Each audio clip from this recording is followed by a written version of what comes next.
So as we join together here at our Namaste community, we begin by allowing that seed that has been planted within each one of us to be nurtured and to grow and to be fed only with life-giving food, life-giving grace.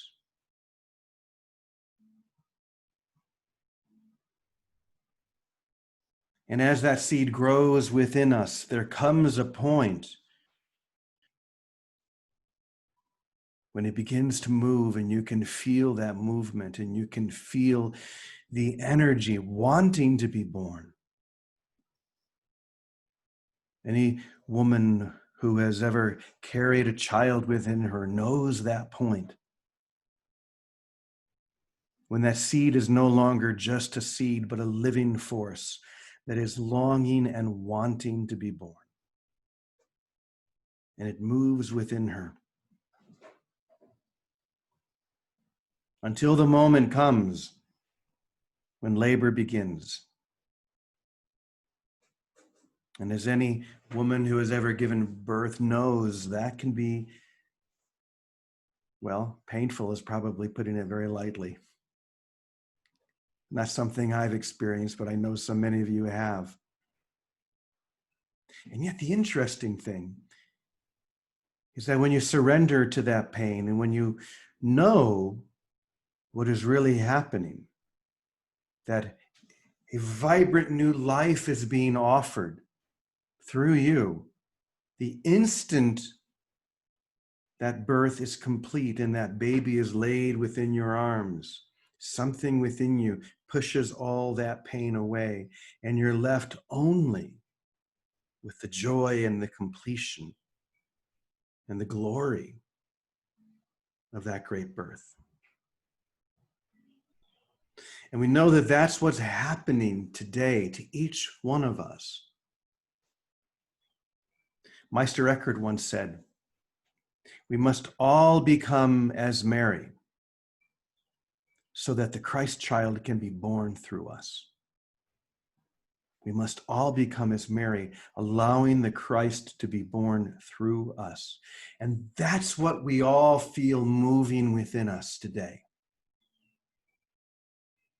I'm bringing your attention to this only so that you recognize that that's what it is. Whatever that movement is, that even pressure that you feel, because obviously a mother, when she's ready to give birth, she's ready to give birth. There's no stopping it at that point. The pressure has grown so great that there's nothing left to do but to just surrender to the moment, to surrender to this labor, to the pain, to all the things that are going on.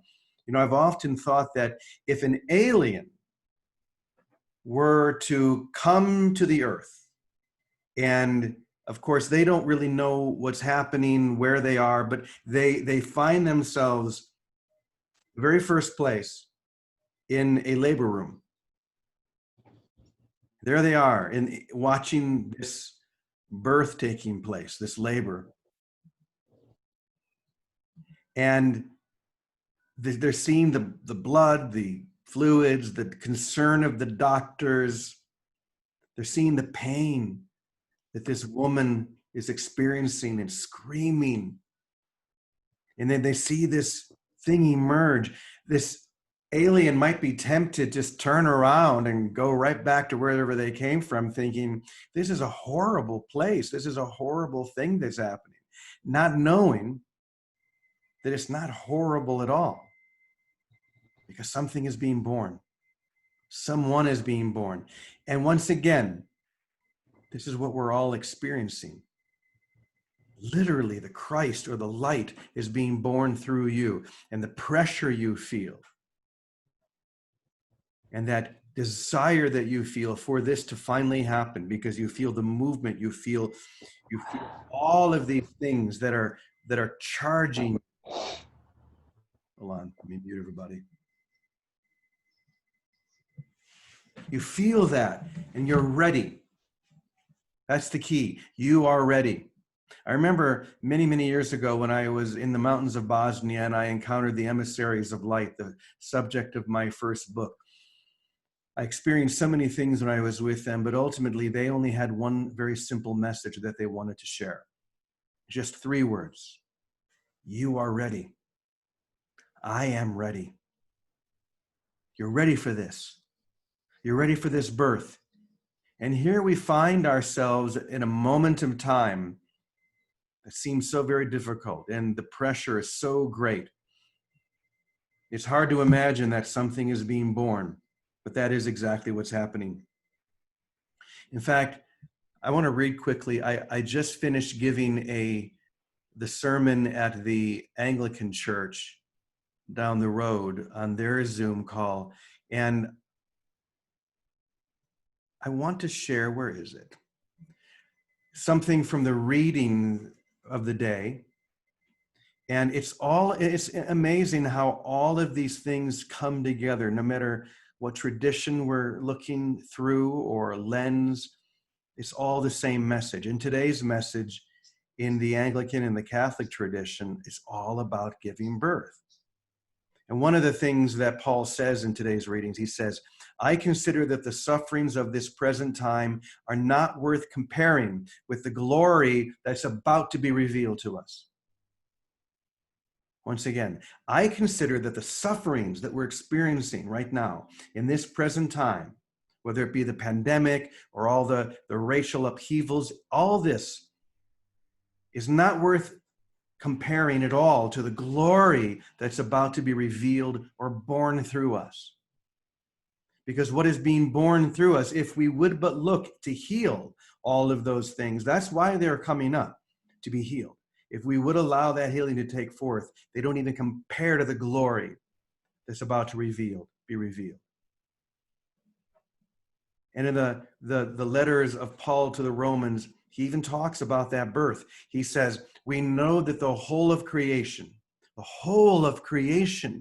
everyone on this planet has been groaning in labor pains until now. Groaning in labor pains until now. And not only the creation, but we ourselves, each one of us who have the first fruits of the Spirit, groan inwardly while we wait. We wait for this birth, this great birth of the Christ through and as each one of us. Once again, isn't it amazing how everything we hear, everything we witness is conspiring to bring us to and to lead us through that single lesson, that there is a birth that's taking place through and as each one of us. And yes, it's painful. Yes, there's pressure. Yes, it doesn't look good. If you were an alien coming down and this is the first thing you're seeing, you probably would turn around and leave saying, this planet is crazy. But we have to look through this. And that's what we're doing now. We're looking through this time, through all of these things that are going on now. And we're realizing, as Paul said, that the sufferings of this present time are not worth comparing with the glory that's about to be revealed to us. I really believe that that's true. I'm very hopeful. I believe that something is being born and it's glorious. And it's going to shake the very foundation of everything we know. Not the pain, not the trauma, but the moment that all of that is released, when this child is born and the child is laid into your arms and all that pain disappears, then you know, then you realize what was really happening. That the Christ is being born through and as each one of us. So that being said, I wanted to read the lesson of the day from this new collection I'm working on. And once again, it all conspires. It all kind of comes together into this great lesson about birth. So here we go. You, each one of you, have been impregnated with an unimaginable idea that I am one with you, that I am one with you, and that the whole kingdom is contained within you. This is the unimaginable idea that is beginning to emerge through you right now. It is unimaginable because you seem You seem to have constructed an entire world that is the complete denial of what I am sharing right now. You seem to have constructed a whole world that is a denial of this unimaginable idea that I am one with you and that the whole kingdom is contained within you. But reality cannot be denied forever. And that is what you're feeling, that's moving within you now. That you can't deny that it's birth forever. Once again, going back to a woman who is moving through the stages of her pregnancy. Maybe some of you can relate to this. Maybe at the very beginning you're in denial. No, I'm not really pregnant. There's no way. Yeah, I may be feeling some of those things happening, but I'm not really pregnant. And you deny it, and you deny it. But there comes a moment when you can't deny it anymore. There's no denying. There's something growing within you, something moving within you. And in a similar way, spiritually, we do the same thing. We deny this, that there's something growing and moving and wanting to be born through each one of us. And all these lessons are saying is that you can't deny this anymore because you're so close to that moment of birth. And just like any other woman who is close to the moment of birth, there's no way you can deny. It's obvious to everyone, and it's obvious to everyone what's happening today, whether they realize it consciously or not. It's obvious that there's something ready and new being born through you. Okay, a little bit more. When you hear my words and feel their impact, something begins to move and grow within you. This is the actual impregnation. When you hear the words that I am speaking to you, the I am within you is speaking to you, who you really are, and you feel the impact of those words. That's when you begin to feel something moving and growing within you. Do you feel it happening right now? How many of you feel something moving within you right now, just hearing these words, just feeling the impact of these words? You can come full, or you have come full term, and the child within is ready to be born. And as any mother will tell you, when the child is ready to leave her womb, there's no stopping its birth. Just as there's no way that you can stop the Christ from being born through and as you. There's no way to stop it. Don't even try. Surrender. Any attempt that you make will only increase the fear that has claimed you until now, until it becomes completely unbearable. Why would you want to do that? Just relax. Just surrender. There's no reason for you to get to that point of fear. Just open your heart now, this very moment, and let the light emerge, because that's all it is. It's light. What is being born through you is light itself, is grace itself.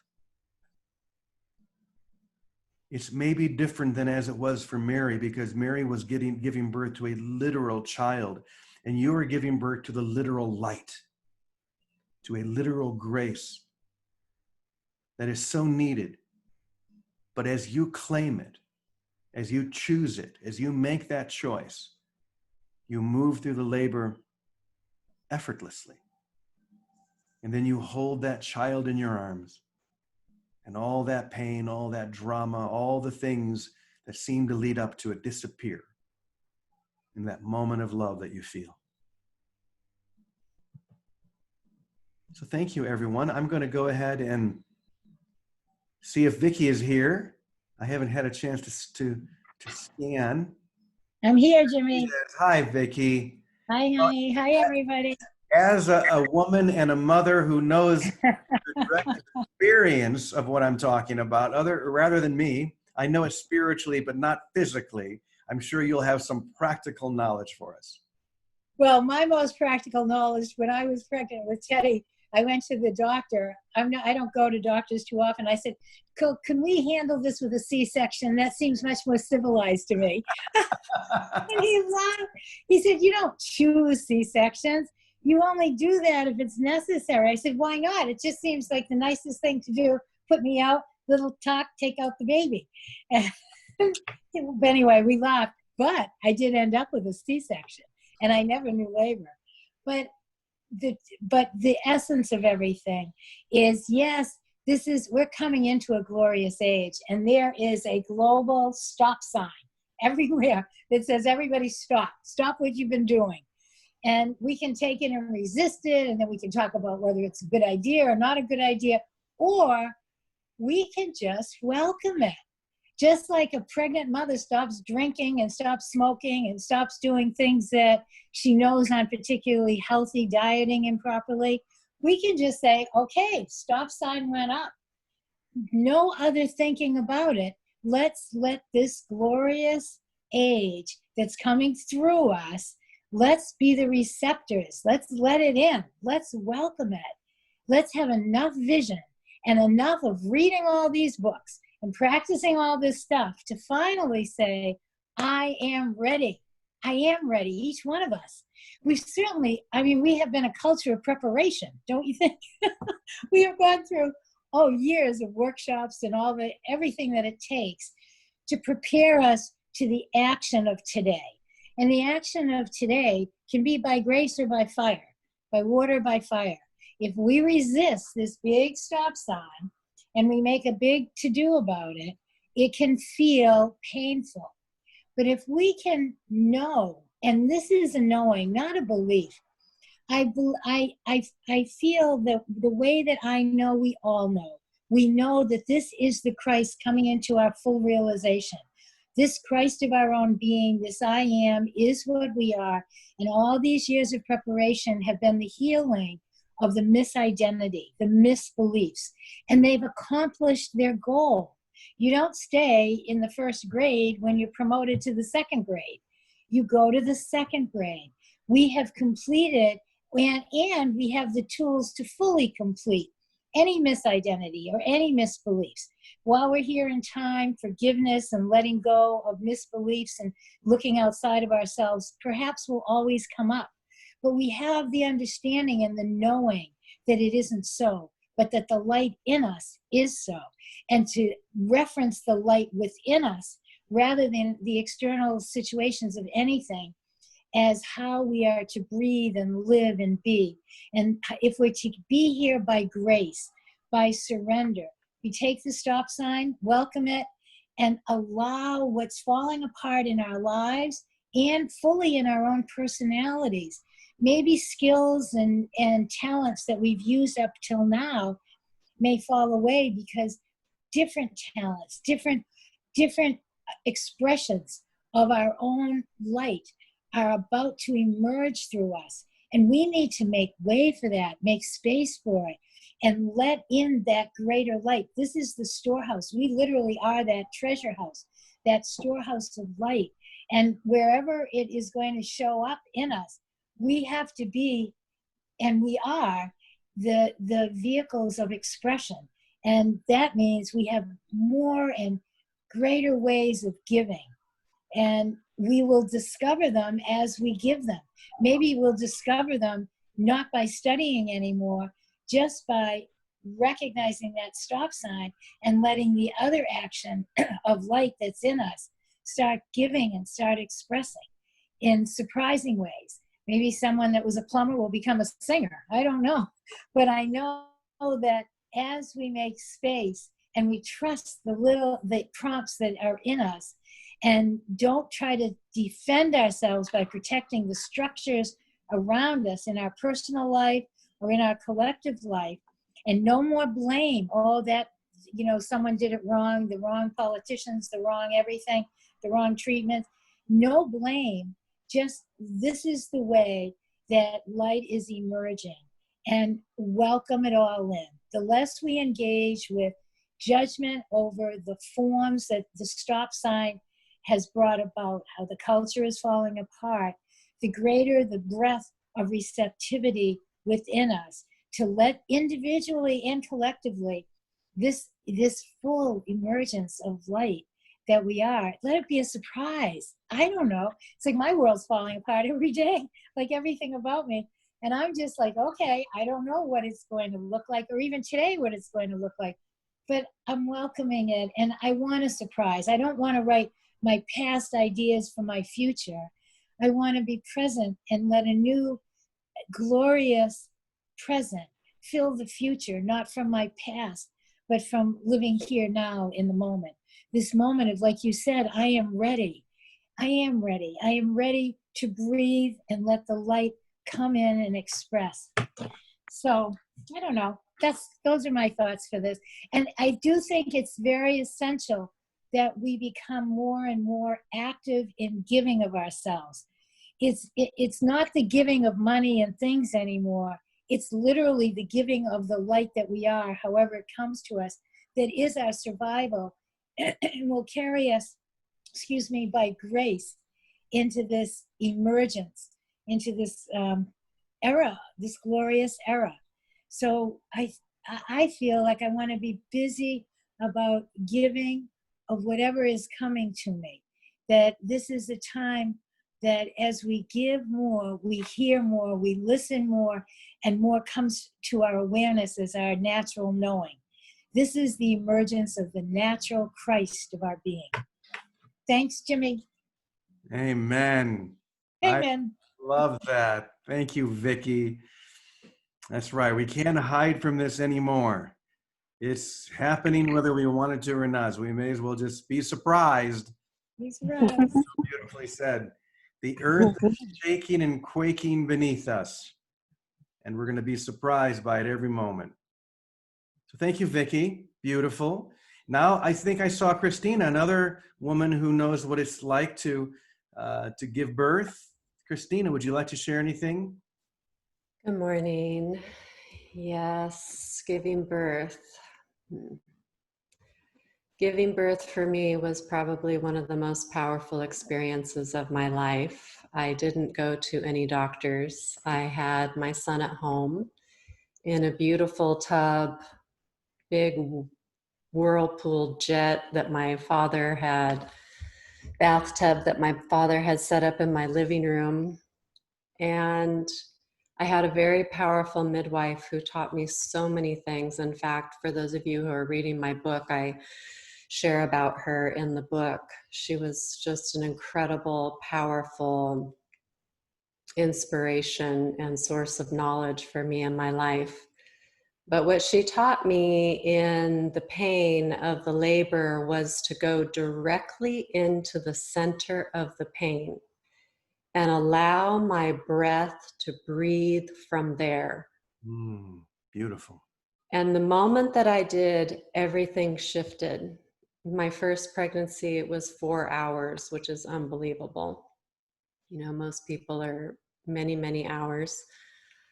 It was such a beautiful experience and such a rite of passage in physical form that is not really even explainable in words. But as you were sharing today, both of you, Jimmy and Vicki, so beautiful to hear your sharing.